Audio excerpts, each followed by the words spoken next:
I haven't known directly of any green card that has been canceled.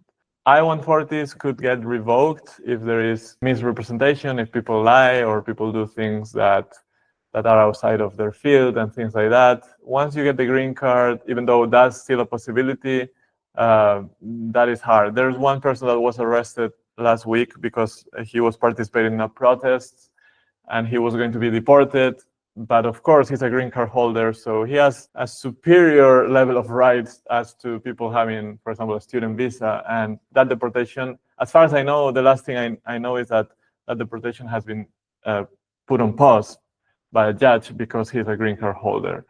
And so people with actual green cards on hand will have a higher degree of protection. The issue is what happens until you get that green card, especially if you're abroad, because people that are abroad, I was going to say they don't have the same rights. They don't have rights in the US. Until you step in the country, you get the green card, then you kind of breathe a little bit.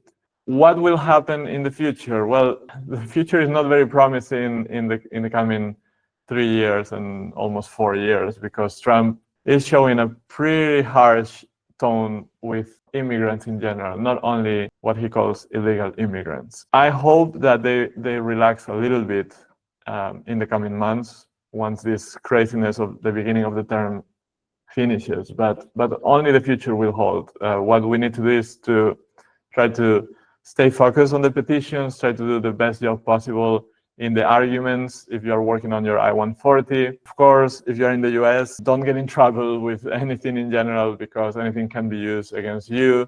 But we also shouldn't live in permanent fear. And at the end of the day, I think part of these explosive news cycles that we are seeing, we're being bombarded by negative news all the time. Part of it is to make people scared, and we should avoid also that level of anxiety, because that's not good for anyone. It's understandable, but try to stay focused on what you need to accomplish.